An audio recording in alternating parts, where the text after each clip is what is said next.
السلام علیکم ورحمۃ اللہ وبرکاتہ۔ محترم ناظرین کرام، معزز سامعین نظام، آج میں آپ کے درمیان حاضر ہوا ہوں تبلیغی جماعت کے تعلق سے جو باتیں چل رہی ہیں اور یوں کہیے کہ ایک میڈیائی جنگ چھڑی ہوئی ہے، اس پر کچھ روشنی ڈالوں۔ آپ خوب اچھی طرح واقف ہیں کہ تبلیغی جماعت کا مسئلہ جو ایک پری پلان طریقے پر کھڑا کیا گیا، اس کے پیچھے جو سازشیں یا در پردہ جو ارادے ہیں وہ تشویشناک ہیں، لیکن اس سے زیادہ تشویشناک یہ ہے کہ ہم ان کو سمجھ نہیں رہے ہیں، یا یوں کہیے کہ اس کے سدباب کی کوشش نہیں کر رہے۔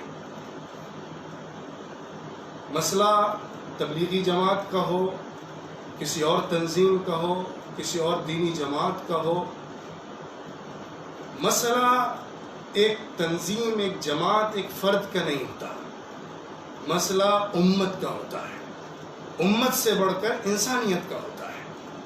اگر ہم نے انسانیت کو بچانے کی فکر نہیں کی، امت کو بچانے کی کوشش نہیں کی، تو ہم جس حال میں ہیں اس سے برے حال نکل ہو جائیں گے۔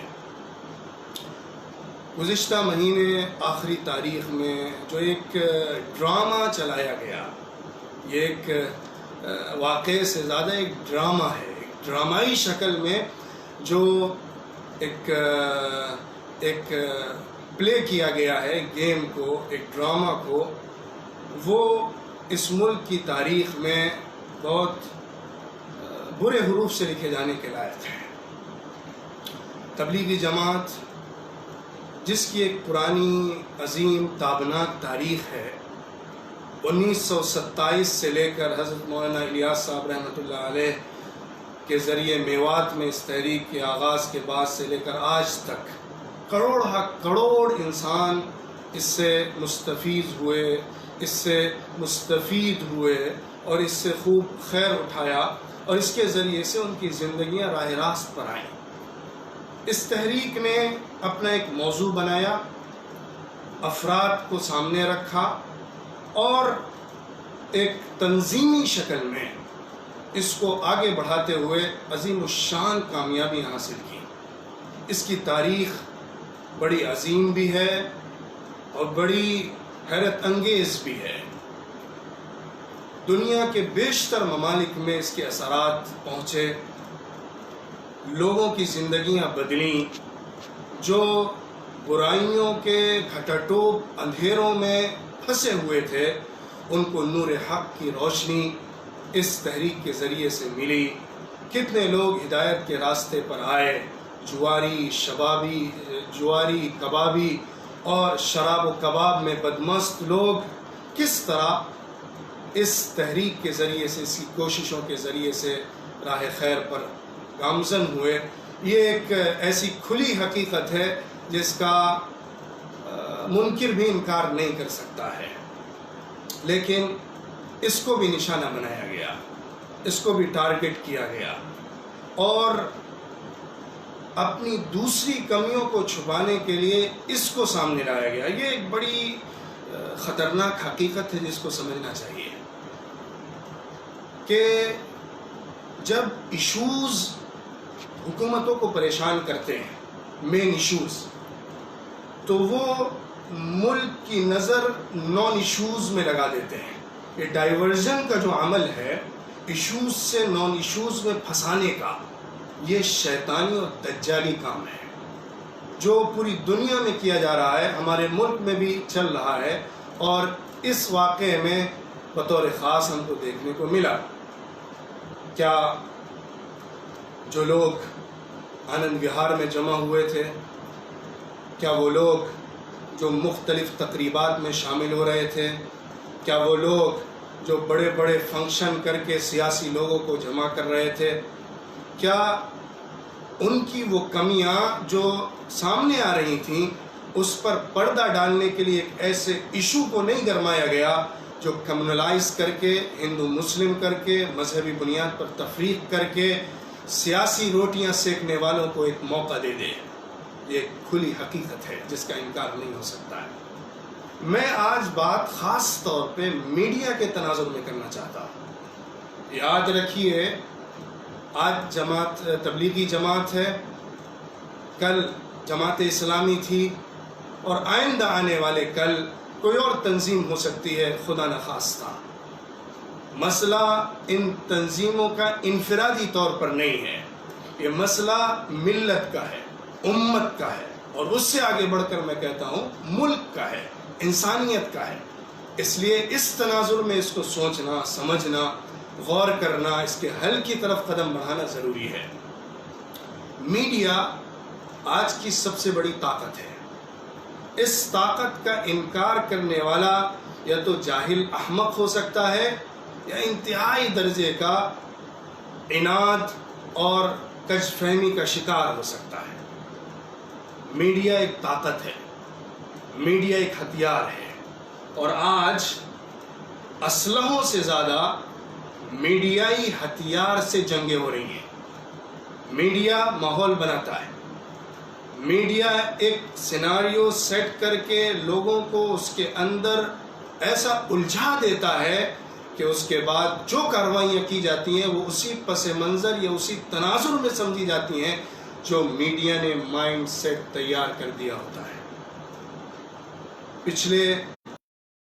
پچھلی 2 صدیوں سے تقریباً جو دنیا کا نقشہ بن رہا ہے، اسلام مخالف ماحول عالمی طور پر جس طرح سے بنا ہے، اس میں میڈیا کی طاقت، اکنامک پر چند ساہوکاروں کے قبضے، حکومتوں اور بڑی بڑی کرسیوں تک رسائی پانے کے ذرائع، یہ وہ ہتھیار ہیں جن کا استعمال غیر قوموں نے کیا ہے، دندنا رہے ہیں یا اپنی طاقت کا مظاہرہ کر رہے ہیں۔ ہم مسلمان ان تینوں پہلوؤں میں بیک فٹ پر نظر آتے ہیں۔ آپ جانتے ہیں یہودی جو لابی ہے یا زیونسٹ جو ہیں صہیونی جو ہیں، انہوں نے دنیا پر اپنا پنجہ اور شکنجہ کسنے کے لیے جو ہتھیار استعمال کیے ہیں وہ اسی ترتیب سے ہیں۔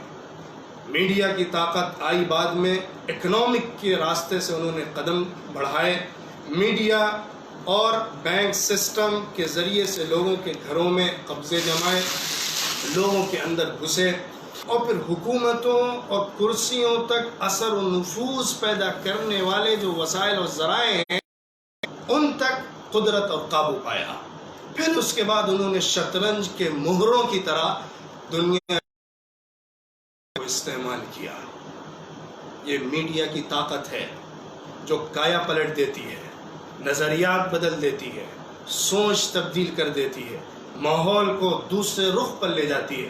آپ جانتے ہیں کہ جب سے کرونا وائرس کا مسئلہ شروع ہوا، اس ملک کے اندر جو ڈیبیٹ تھے، اس ملک کے اندر جو بحثیں تھیں، اس ملک کے اندر جو میڈیا کے پروگرام تھے، اس کے اندر بات کرونا وائرس کی حقیقت، کرونا وائرس کے علاج، کرونا وائرس کے مریض اور ان پر ریسرچ اور ان کے ڈاکٹرز سے مباحثے اس پر چل رہی تھی۔ لیکن جب سے یہ مسئلہ شروع ہوا ہے، لیکن جب سے تبلیغی جماعت کا ایشو گرمایا گیا، بات سے ڈیبیٹ کر گیا ہے۔ میڈیا ہاؤسز لگتا ہے نئے جن کا موضوع مسلمانوں کو ٹارگٹ کرنا، تبلیغی جماعت کو ٹارگٹ کرنا، یہ سلوگنز جو ہم سنتے ہیں طریقے پر لائے جاتے ہیں۔ کوارڈینیشن ہوتا ہے میڈیا ہاؤسز کے درمیان۔ آپ کو معلوم ہے ہمارے ملک اور پوری دنیا کے میڈیا ہاؤسز کا جو زمام ہے، اس کی جو ڈور ہے، وہ چند بڑے ساہوکاروں کے ہاتھوں میں ہے۔ وہ اور آپ کو یہ بھی معلوم ہے کہ ہمارے ملک میں جو میڈیا اور ایک جمہوری ملک کا بڑا میڈیا، جمہوریت کا ایک استمبھ، جمہوریت کا ایک ستون کہلاتا ہے، وہ قسم پرسی کی حالت میں ہے، وہ غلام ہے، وہ شکنجوں اور قبضوں میں جکڑا ہوا ہے۔ شاید آپ کو معلوم ہو کہ انگریزوں کا بنایا ہوا قانون 1860 کا 1860 کا قانون، سیڈیشن کا جو قانون ہے، جس کی بنیاد پر بغاوت کا مقدمہ، بغاوت کی تہمت کسی بھی شخص پر لگائی جا سکتی ہے اگر وہ کوئی چیز ریویل کرتا ہے یا کوئی چیز سرکار اور گورنمنٹ کی پالیسی کے خلاف اس طور پر کرتا ہے جس سے بغاوت کا عنصر ظاہر ہو، لیکن وہ بغاوت کیا ہو، اس کا استعمال کیسے ہو، اس کی وہ تفصیلات اتنی دقت کے ساتھ نہیں ہیں جس کی بنیاد پر صحیح اور غلط کو الگ کیا جا سکتا ہو۔ انڈین پینل کوڈ IPC کی 124A سیکشن کے اندر جو سیڈیشن کا ایک چارج ہے، اس کی بنیاد پر گورنمنٹ کسی کو بھی اٹھا سکتی ہے اس بنیاد پر کہ وہ ملک کے ساتھ بغاوت کر رہا تھا، اور اس کے اندر media houses, film makers, individuals, universities, students, ان سب کو ٹارگٹ کیا جا سکتا اور ان سب پر کارروائیاں کی جا سکتی ہیں۔ یہ ایک ایسا خطرناک ہتھیار ہے جو اس ملک کی آزادی کے بعد سے قانون کے اندر حکومت کے ہاتھ میں موجود ہے۔ اس کا استعمال اس طرح سے نہیں ہوا جس طرح سے آج ہو رہا ہے، کیونکہ جمہوریت مر چکی ہے، جمہوریت کے جنازے نکل رہے ہیں، اور اس کے خلاف، جمہوریت کے خلاف وہ تمام کارروائیاں کی جا رہی ہیں جو جمہوریت کو پر قدغن لگاتی ہیں اور جمہوریت کو تہوبالا اور ملیامین کرتی ہیں، ایک مزعومہ جمہوریت۔ ایک پہلو یہ بھی غور کرنے کا ہے کہ دنیا کے اندر جو میڈیا ہے اس کو کیٹیگرائز کرنے کے لیے، اس کا پلیس دنیا کے اندر فریڈم کے اعتبار سے طے کرنے کے لیے ایک عالمی غیر سرکاری تنظیم ہے جو دنیا کے مختلف ممالک کے میڈیا ہاؤسز پر غور کرتی ہے، اور میڈیا کے فریڈم کا ایک کرائٹیریا ان کا ہے، اس کی بنیاد پر جج کرتی ہے اور ایک رپورٹ سالانہ شائع کرتی ہے۔ آپ کو معلوم ہونا چاہیے ہمارے ملک کا میڈیا گزشتہ چند سالوں میں کئی درجے نیچے گرا ہے۔ ابھی گزشتہ سال کی رپورٹ 2019 کی رپورٹ کے مطابق انڈیا دنیا کے ممالک میں 140ویں نمبر پر میڈیا کی آزادی کے تعلق سے ہے، اور یہ اس سے ایک سال پہلے 2018 میں 138ویں نمبر پر تھا، اور ایک سال کے اندر 2 درجے مزید نیچے گرا ہے، اور اس سے پہلے سے نیچے گرتا چلا آ رہا ہے۔ یہ ایک ایسی حقیقت ہے جو ہمارے میڈیا ہاؤسز کی غلامی کا کھلے عام ثبوت دیتی ہے، اور اس کے علاوہ کتنے نمونے پیش کیے جائیں، کتنی مثالیں دی جائیں، اور تجزیہ اور جائزہ لے کر میڈیا کے ڈیبیٹ اور میڈیا کی رپورٹنگ پر بات کی جائے، وہ ایک تفصیلی دوسرا موضوع ہے۔ ایک بات آخری بات کے طور پر ذرا تفصیل سے میں جو پیش کرنا چاہتا ہوں وہ ہے اسلام نے میڈیا کو کس طرح دیکھا، اور اس میں بھی خاص طور پر حضور اکرم صلی اللہ علیہ وسلم نے میڈیا کا استعمال کیسے کیا، یا جس کو میڈیا آج کہا جا سکتا ہے، یا میڈیا اس دور کا جو تھا اس کا صحیح استعمال کیسے کیا جائے۔ وہ کچھ اشارے ہیں یا بنیادیں ہیں جس کو میں آپ کے سامنے رکھنا چاہتا ہوں اور اپیل کرنا چاہتا ہوں کہ ضرورت ہے کہ مسلمان اس تعلق سے فکر مند ہوں، اور میں ملک کی بڑی ملی تنظیموں سے کہنا چاہتا ہوں، آپ بڑے بڑے رفاہی کام کرتے ہیں، کرنا چاہیے، لیکن یہ سب سے بڑا اور سب سے بنیادی کام ہے، اس پر جو فنڈنگ کی جا سکتی ہے وہ کرنی چاہیے، اور ضروری ہے کہ اس تعلق سے ملی تنظیمیں اکٹھا ہوں۔ ایک بات شروع، یہ حضور اکرم صلی اللہ علیہ وسلم کے سیرت سے اس نمونے کو لینے کی بات شروع کرنے سے پہلے ایک بات کہہ دوں کہ ہم اپنے غیر مسلم بھائی جو کچھ مسلمانوں کے تعلق سے ہمدردی کے ویڈیوز بناتے ہیں، یا یوٹیوبرز ہیں، سوشل میڈیا کے ایکٹیوسٹس ہیں، ان کو فالو کرنے میں، ان کو آگے بڑھانے میں ہم بہت آگے بڑھتے ہیں۔ کرنا چاہیے، ان کو سپورٹ کرنا چاہیے اور ان کی تائید کرنا چاہیے اس حق کی آواز میں، لیکن ہمارے مسلمان لوگ اگر اس چیز میں آگے آتے ہیں تو ہم اس کا مسلک، اس کی جمعیت، اس کی جماعت، اس کے فرقے میں بانٹ کر اپنے کو بکھیر دیتے ہیں. یہ ایک ایسی تلخ اور کڑوی حقیقت ہے جس نے ہم کو سب سے زیادہ نقصان پہنچایا ہے. محترم ناظرین کرام، اگر ہم سیرت کا جائزہ لیتے ہیں تو حضور اکرم صلی اللہ علیہ وسلم کی زندگی سے ہمیں وہ تمام پہلو سامنے آ کر بطور مثال پیش ہوتے ہیں جو ایک کامیاب قوم کو بنانے کے لیے ضروری ہے. میں آپ کو مثال دیتا ہوں کہ حضور اکرم صلی اللہ علیہ وسلم نے علانیہ دعوت کا جو کام شروع کیا ہے، علانیہ طور پر اللہ کے پیغام کو جو پیش کیا ہے، وہ 3 نبوی کے اندر حضور اکرم صلی اللہ علیہ وسلم کو جب اللہ کی طرف سے حکم ملا فاصدع بما تؤمر واعرض عن المشرکین، تو حضور اکرم صلی اللہ علیہ وسلم اس دعوت کو پہنچانے کے لیے آگے بڑھے. کون سا مقام حضور اکرم صلی اللہ علیہ وسلم نے طے فرمایا اپنی بات کو پہنچانے کے لیے؟ جبل صفا. کون سا نعرہ یا کون سا عنوان استعمال کیا جس کے ذریعے سے مکہ مکرمہ کے تمام کانوں تک آواز پہنچ جائے؟ جبل صفا پر کھڑے ہو کر حضور اکرم صلی اللہ علیہ وسلم نے یا صباحا کا نعرہ لگایا، جس کی بنیاد پر تمام مکے کے لوگ کھڑے ہو، کیونکہ یہ نعرہ اعلان جنگ کا ہوتا تھا. یہ نعرہ ایک سنگین اور تشویشناک صورتحال میں لگایا جاتا تھا.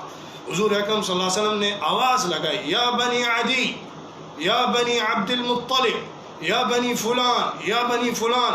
مکے کے تمام گھروں سے لوگ نکل کر آ گئے، اور روایتوں میں آتا ہے کہ جو خود نہیں نکل سکے انہوں نے اپنے گھر کے نمائندوں کو بھیجا یا لوگوں کو بھیجا، دیکھو جا کر کیا بات ہوئی ہے. تمام لوگ اکٹھا ہو گئے. حضور اکرم صلی اللہ علیہ وسلم نے اسلوب جو استعمال کیا بات کو پہنچانے کا، وہ بھی ہمیں میڈیا کے استعمال کے طریقے کو سمجھاتا ہے.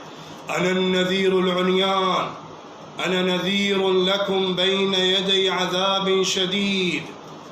اس سے پہلے حضور اکرم صلی اللہ علیہ وسلم نے یہ بھی اشارہ دیا یا یہ بھی ایک بطور تمثیل کے واضح کیا کہ اگر اس پہاڑ کے پیچھے ایک دشمن کا لشکر موجود ہے اور میں تمہیں بتاؤں تم میری بات مانو گے؟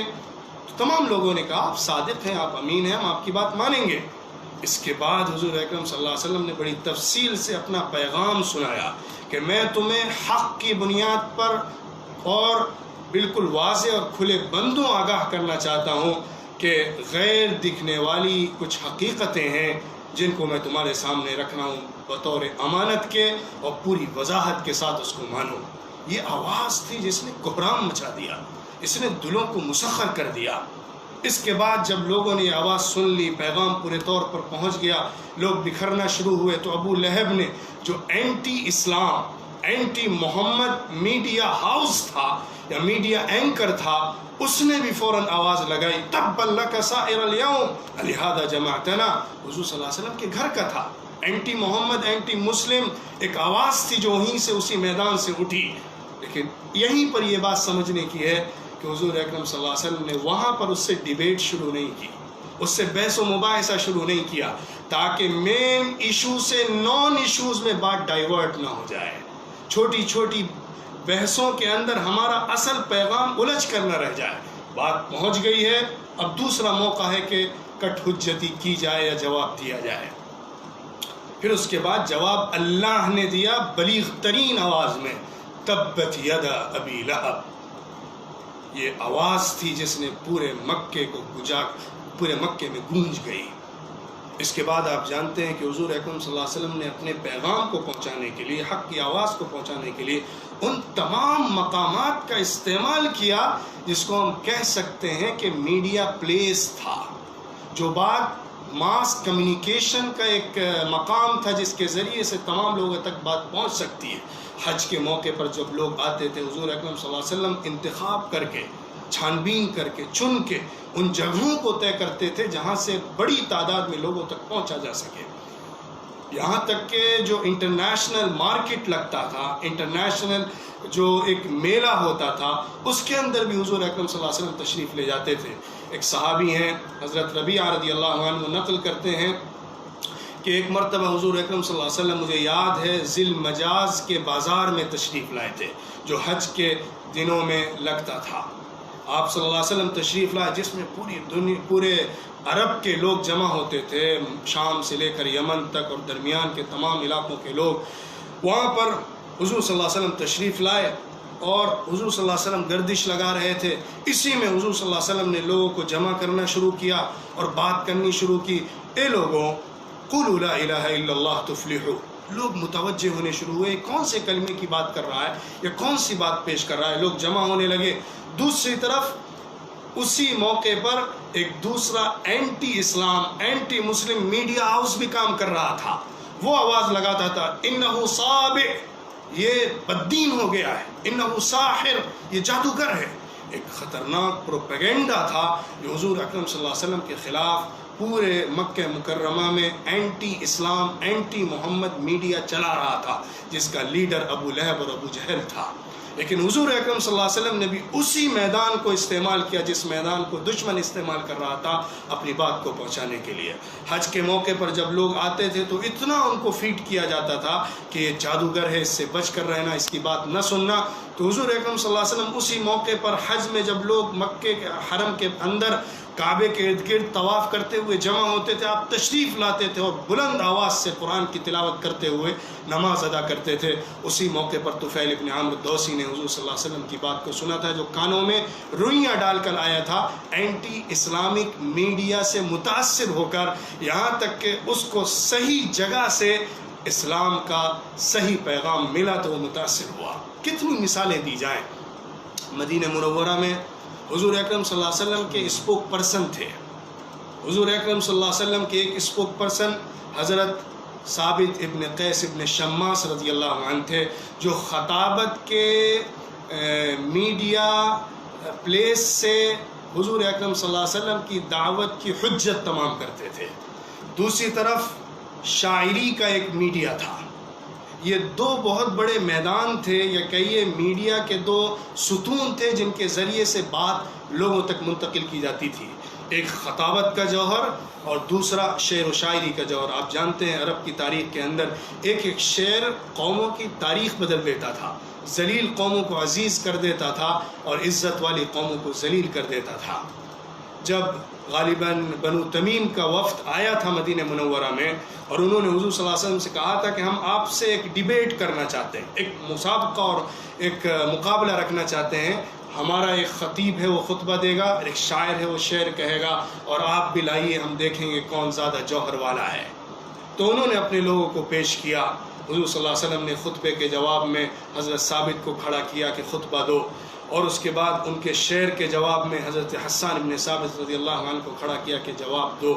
تو انہوں نے اعتراف کیا لَخَطِيبُكَ أَخْطَبُ مِنْ خَطِيبِنَا وَلَشَاعِرُكَ أَشْعَرُ مِنْ شَاعِرِنَا. آپ کا خطیب ہم سے زیادہ ماہر ہے, آپ کا شاعر ہم سے زیادہ ماہر ہے. آج میں کہنا چاہتا ہوں اس بنیاد پر کہ مین اسٹریم میڈیا, چلیے اس کو ابھی فی الحال چھوڑیے, سوشل میڈیا اور پرنٹ میڈیا میں کسی حد تک ہمیں ان کے جواب میں ان سے زیادہ طاقتور آواز پیدا کرنی پڑے گی, ان کی آواز سے زیادہ بلند آواز پیدا کرنی پڑے گی. اور اس نے اقرا ابن حابس تھے جنہوں نے اس مسابقے کو دیکھا تھا, اور وہ بنو تمیم کے تھے. انہوں نے کہا تھا وَلَا أَصْوَاتُهُمْ أَرْفَعُ وَأَعْلَى مِنْ أَصْوَاتِنَا. ان کی آوازیں ہم سے زیادہ بلند ہیں. تو آج ہماری آوازیں ان دشمن عناصر کی آوازوں سے زیادہ بلند کیوں نہیں ہیں؟ آج کیا بات ہے کہ ہماری بڑی بڑی ملی تنظیمیں تمام میدانوں میں اپنی سرگرمیاں دکھاتی ہیں, لیکن اس میدان میں آ کر کیوں فیل ہو جاتی ہیں, اس میدان میں کیوں توجہ نہیں کرتی ہیں؟ یہ ایک فرض کفایہ ہے جس پر ہر ایک کو توجہ دینے کی ضرورت ہے. اور میں گزارش کروں گا کہ ہمارے جو ایکٹیوسٹ حضرات ہیں, ہمارے جو سوشل میڈیا کے ایکٹیوسٹ ہیں, ان کو آپ پروموٹ کریے, آگے بڑھائیے, ان کی آواز کو طاقت دیجیے. شکوک و شبہات کے اندر الجھ کر رہنے سے کچھ حل نہیں نکلتا ہے. شک یا بدگمانی ہر ایک سے ہو سکتی ہے, ہر ایک کے بارے میں کچھ نہ کچھ آپ کو ایسی باتیں مل جائیں گی جس کی بنیاد پر آپ اس کی شخصیت کو ڈیمیج کر دیں گے. لیکن اس کے اس پہلو کو جو ملت کو ایک عمومی پس منظر میں فائدہ پہنچا رہا ہے, لے کر آگے بڑھنے کی اور آگے بڑھانے کی ضرورت ہے, تاکہ پوری امت کا خیر ہو اور تمام انسانوں کی بھلائی ہو, اس ملک کی بھی حفاظت ہو, اور اس دشمن طاقت کے خلاف ہم صحیح طور پر اپنی آواز رکھ سکیں، ورنہ نقار خانے میں طوطی کی آواز بن جاتے ہیں ہم۔ ان کے میڈیا ہاؤسز ہمارے خلاف پورا پروپیگنڈا بنا کر ذہنوں کو مسخ کر دیتے ہیں، ہماری تصویر بدل کر رکھ دیتے ہیں، ہمیں تشویشناک صورتحال میں ڈھکیل دیتے ہیں، اور ہم کنویں کے میڈک بن کے اپنی آوازیں صرف ایک محدود دائرے میں اٹھا پاتے ہیں، یا یوں کہیے کہ ہماری آوازیں بلند پیمانے پر ان کانوں تک نہیں پہنچ پاتی جن کانوں تک زہر کی آواز پہنچی ہے۔ میں امید کرتا ہوں کہ ہم اس تعلق سے فکر مند ہوں گے اور آگے بڑھ کر کوشش کریں گے۔